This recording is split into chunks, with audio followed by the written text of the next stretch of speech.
Stage پر تشریف فرما ذمہ داران جماعت، راہ حق کی بہترین ساتھیوں، میری ماؤں، بہنوں اور بیٹیوں، السلام علیکم ورحمۃ اللہ وبرکاتہ۔ آج میرے لیے یہ بیک وقت سعادت اور آزمائش کی بات ہے کہ آپ لوگوں کے سامنے درس قرآن کے عنوان سے کچھ کہنے کا موقع ملا۔ اللہ کا یہ بہت بڑا احسان ہے کہ اس نے ہمیں مسلمان بنایا، ایمان کی دولت سے مالا مال کیا، اور اس احسان کا تقاضا یہ ہے کہ ہم اپنی زندگیوں میں اس کی مرضی کے مطابق عمل کر کے دکھائیں، اپنی زندگیوں کو اس کی مرضی کے مطابق ڈھالیں۔ اللہ کا دوسرا بڑا احسان ہم پر یہ ہے کہ اس نے آپ صلی اللہ علیہ وسلم کی شکل میں ایک مستقل رہبر اور رہنما کا انتظام ہمارے لیے کیا، آپ صلی اللہ علیہ وسلم کی سیرت کو محفوظ کیا اور محفوظ طریقے سے ہم تک پہنچایا۔ آپ لوگوں کے سامنے جو آیت تلاوت کی گئی سورہ توبہ کی آیت نمبر 71 اور آیت نمبر 72، آیت کے دوسرے حصے میں اللہ تعالیٰ نے مومن مردوں اور مومن عورتوں کے لیے اجر عظیم کی بشارت دی، اور کسی بھی مومن مرد اور کسی بھی مومن عورت کے لیے اس سے بڑی خوشی کی کوئی بات نہیں ہو سکتی کہ وہ اللہ کے سامنے سرخر ہو جائے، وہ آخرت کے دن میں جو ہے تو کامیاب ہو جائے۔ لیکن سوال یہ ہے کہ اللہ کی یہ رحمت کس پر نازل ہو کر رہے گی؟ جنت کے وہ سدا بہار باغ کس کے مقدر بنیں گے؟ ان سدا بہار باغوں میں پاکیزہ قیام گاہیں کس کے نصیب میں آئیں گی؟ اور سب سے بڑھ کر یہ کہ اللہ کی یہ خوشنودی کسے نصیب ہوگی؟ تو اللہ تعالیٰ خود آیت نمبر 71 میں اس کا جواب دیتے ہیں کہ یہ ساری کامیابیاں، یہ ساری بشارتیں مومن مردوں اور مومن عورتوں کے نصیب میں آئیں گی، جو نیکی کا حکم دیتے ہیں اور برائی سے روکتے ہیں، جو نماز قائم کرتے ہیں، جو زکوٰۃ دیتے ہیں اور اللہ کے رسول کی اطاعت کرتے ہیں۔ مومن مردوں اور عورتوں سے وعدہ کیا گیا۔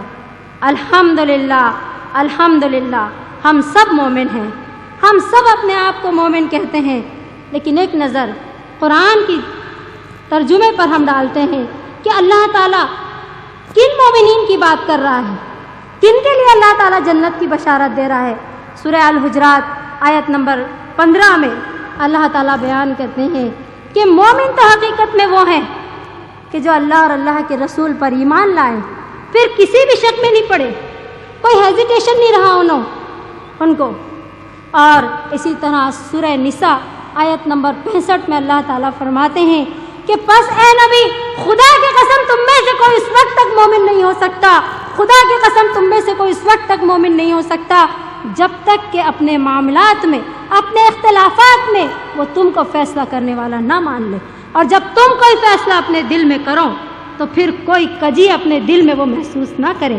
ایسے مومن، یہ کوالٹی والے مومن، یہ وصف والے مومن، اور یہ خصوصیات کہ ان کو نیکی سے دلچسپی ہو، ان کو خدا کا خوف ہو، اللہ اور اللہ کے رسول کی اطاعت ان کی زندگی کا مقصد ہو، اور آخرت میں کامیابی ان کا نصب العین بن جائے۔ ایسے مومنوں کے لیے اور ایسے مومن مردوں اور ایسے مومن عورتوں کے لیے اللہ تعالیٰ نے جنت کا وعدہ کیا ہے، اور فرمایا کہ یہ ایک دوسرے کے رفیق ہیں۔ رفیق، دوست، غمگسار، مددگار، بہترین مشورہ دینے والے، وقت پر ساتھ آنے والے، اور زندگی کے ہر پہلو سے یہ ایک دوسرے کے دوست ہیں، یہ فرمایا گیا۔ اور یہ دوست نہ صرف یہ کہ معاشرتی زندگی میں، بلکہ امر بالمعروف اور نہی عن المنکر کا فریضہ انجام دینے کے لیے، یعنی نیکی کا حکم دینے کے لیے اور بدی سے روکنے کے لیے یہ ایک دوسرے کے دوست ہیں۔ ہم اس کے لیے، اس چیز کو سمجھنے کے لیے تھوڑا ماضی میں چلتے ہیں کہ جب ایمان لایا جاتا ہے تو پھر کس طریقے سے مومن مرد اور عورتیں ہر شکل میں ایک دوسرے کے دوست بن جاتے ہیں، مددگار بن جاتے ہیں، چاہے وہ میاں بیوی کا رشتہ ہو، چاہے وہ بہن بھائی کا رشتہ ہو، چاہے وہ باپ بیٹی کا رشتہ ہو، چاہے وہ کوئی بھی رشتہ ہو۔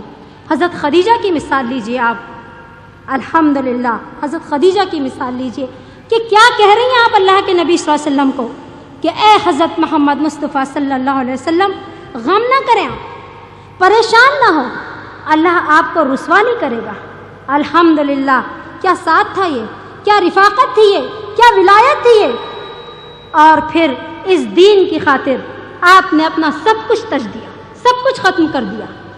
حضرت اسما کی مثال لیجئے، ایک باپ کے لیے ایک بیٹی کی ولایت کی مثال لیجئے کہ جب غار ثور میں اللہ کے نبی صلی اللہ علیہ وسلم اور حضرت ابو بکر رضی اللہ تعالی عنہ ہیں اور حضرت اسما کے نابینا دادا آپ سے یہ کہتے ہیں کہ تمہارے باپ ابو بکر نے تمہارے ساتھ کچھ اچھا نہیں کیا، تم لوگوں کو تن تنہا اور اکیلا چھوڑ کر چلا گیا، تو اس وقت حضرت اسما رضی اللہ تعالی عنہا کیسی پشت پناہی کرتی ہیں اپنے والد کی اور حضرت محمد مصطفیٰ صلی اللہ علیہ وسلم کی، کہ ایک تھیلی میں کنکر بھر کر لاتی ہیں اور اپنے نابینا دادا کو بتاتی ہیں اور کہتی ہیں کہ دیکھیے دادا جان، ہمارے ابو جان نے ہمارے لیے بہت کچھ چھوڑا۔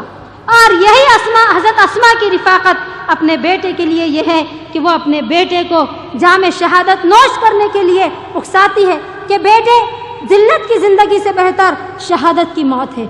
یہ حضرت اسما، الحمدللہ۔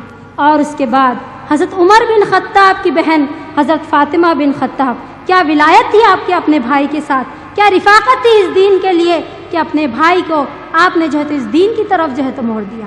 حضرت سمیہ کی ولایت لے لیجیے آپ کہ باپ شہید ہوتا ہے، ماں شہید ہوتی ہے، بیٹا شہید ہوتا ہے، تو ایمان لانے کے بعد ایک دوسرے کے ایسے رفیق بن جاتے ہیں، ایسے غم گسار بن جاتے ہیں کہ پھر ہر قسم کی قربانی ایک دوسرے کے لیے دینے کو تیار ہو جاتے ہیں، نیکی کا حکم دینے کے لیے اور بدی سے روکنے کے لیے۔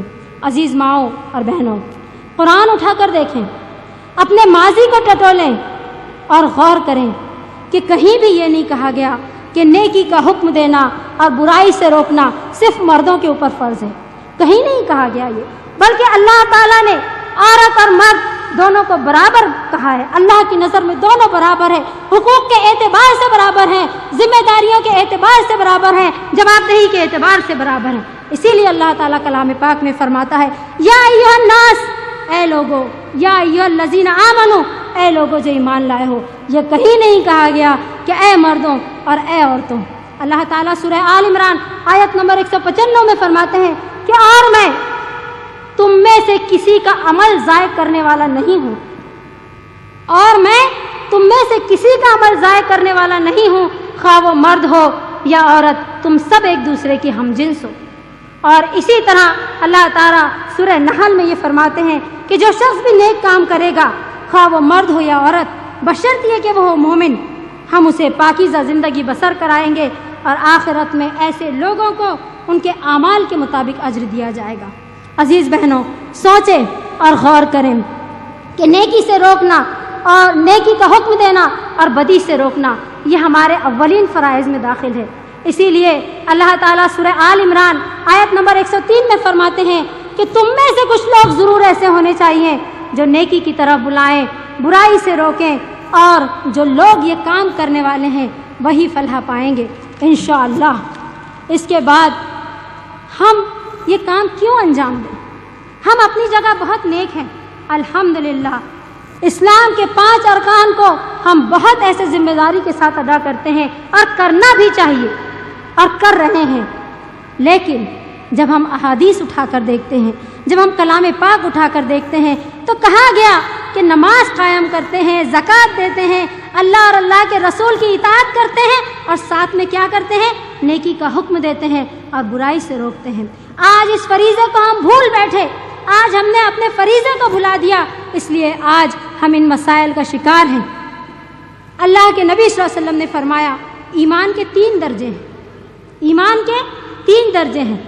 سب سے پہلا درجہ یہ کہ جب تم کوئی برائی دیکھو تو اسے اپنی طاقت سے ختم کر دو، یہ ایمان کا سب سے پہلا درجہ ہے۔ اس کے بعد اللہ کے نبی صلی اللہ علیہ وسلم نے فرمایا کہ جب تم کوئی برائی دیکھو، اگر اسے طاقت سے ختم نہیں کر سکتے تو کم سے کم اپنے دل میں اسے برا جانو. یہ ایمان کا دوسرا درجہ ہے. اس کے بعد فرمایا کہ اگر زبان سے بھی اس کو برا نہیں کہہ سکتے تو کم سے کم اپنے دل میں اسے برا سمجھو, اور یہ ایمان کا سب سے کمزور درجہ ہے. لیکن عزیز بہنوں, ہم تو جنت چاہتے ہیں, ہم تو جنت کے اعلیٰ مقامات چاہتے ہیں, ہم تو جنت میں اپنا گھر چاہتے ہیں, تو پھر ہم کیسے ایمان کے اس تیسرے درجے میں رہنا چاہیں گے؟ یقیناً نہیں رہنا چاہیں گے.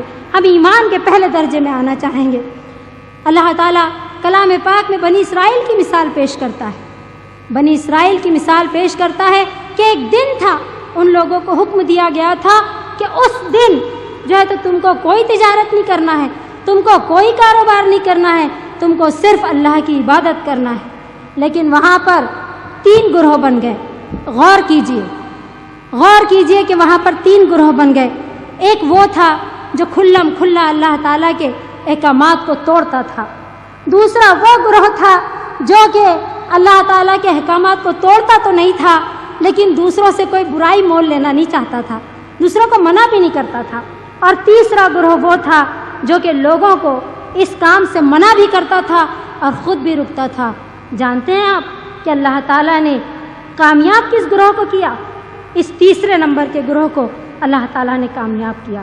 عزیز ماؤں اور بہنوں, یا تو نیکی کا حکم دینا ہے اور برائی سے روکنا ہے, ہم اس چیز کے فیور میں ہو جائیں, یا پھر اس کے اگینسٹ میں, اس کے علاوہ ہمارے پاس تیسرا کوئی آپشن نہیں ہے. ہر حال میں عذاب جو ہے تو ہمارے اوپر اللہ تعالیٰ ڈال کے رہے گا مختلف شکلوں میں. ہمیں اپنا اس فریضے کو انجام دینا ہے.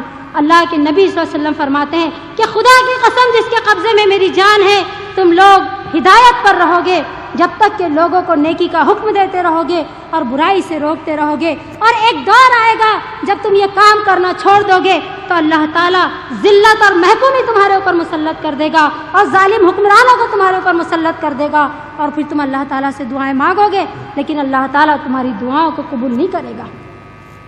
عزیز بہنوں, دعا کریں کہ اللہ تعالیٰ اس پرفتن دور سے ہمیں بچائے. آخر میں اس حدیث پر اپنی بات کو ختم کرتی ہوں کہ اللہ کے نبی صلی اللہ علیہ وسلم نے فرمایا کہ تمہارا کیا حال ہوگا. غور سے سنیں حدیث کہ تمہارا کیا حال ہوگا اس وقت جب تمہاری عورتیں سرکش ہو جائے گی اور تمہارا نوجوان طبقہ بد چلن ہو جائے گا, اور تم اللہ کی راہ میں جہاد کرنا, جان اور مال کی قربانی دینا چھوڑ دو گے. لوگوں نے عرض کیا کہ اللہ کے نبی صلی اللہ علیہ وسلم, کیا مسلم معاشرے کے اوپر یہ وقت بھی آنے والا ہے؟ اللہ کے نبی صلی اللہ علیہ وسلم نے فرمایا, خدا کی قسم جس کے قبضے میں میری جان ہے, اس سے زیادہ خطرناک وقت آنے والا ہے. لوگوں نے عرض کیا, اللہ کے نبی صلی اللہ علیہ وسلم اس سے زیادہ خطرناک وقت کیا ہو سکتا ہے؟ آپ صلی اللہ علیہ وسلم نے فرمایا کہ اس وقت تم لوگوں کو نیکی کا حکم دینا چھوڑ دو گے اور برائی سے روکنا چھوڑ دو گے. لوگوں نے کہا کہ اللہ کے نبی صلی اللہ علیہ وسلم یہ وقت بھی آئے گا. اللہ کے نبی صلی اللہ علیہ وسلم نے کہا کہ اس سے زیادہ خطرناک وقت آئے گا. لوگوں نے کہا کہ اس سے زیادہ خطرناک وقت کیا؟ لوگوں نے کہا کہ اس سے زیادہ خطرناک وقت کیا؟ اللہ کے نبی صلی اللہ علیہ وسلم نے فرمایا کہ اس وقت تم لوگوں کو برائی کا حکم دو گے اور نیکی سے روکو گے. اور جس وقت امت اس دور میں داخل ہو جائے گی, اس وقت میں اسے ایسے فتنوں میں مبتلا کروں گا کہ اس کے عقلاء اور دانش مند حیران رہ جائیں گے کہ ہم کدھر جائیں اور کیا کریں. عزیز بہنوں, یہ وقت ہے خطرناک. ہر طرف سے آپ دیکھتے ہیں کہ العطش اور العطش کی صدائیں آ رہی ہیں. بہت وقت ہم پر جو پڑا ہے ہم سب جانتے ہیں. اس کام کے لیے ہم سب کو اٹھ کھڑے رہنا ہے. ہم سب کو نیکی کا حکم دینا ہے اور بدی سے روکنا ہے. اور اس کی شروعات کہاں سے کرنی ہے؟ اپنی ذات سے, اپنے گھر سے, اپنے محلے سے, اپنے شہر سے. اب اس کے لیے ہم کیا وسائل درکار کرتے ہیں یہ ہمارے اوپر منحصر ہے.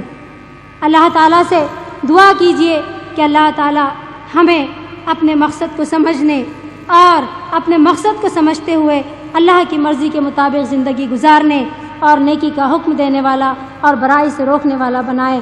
آمین ثم آمین. وآخر دعوانا الحمد للہ رب العالمین وما علینا الا البلاغ.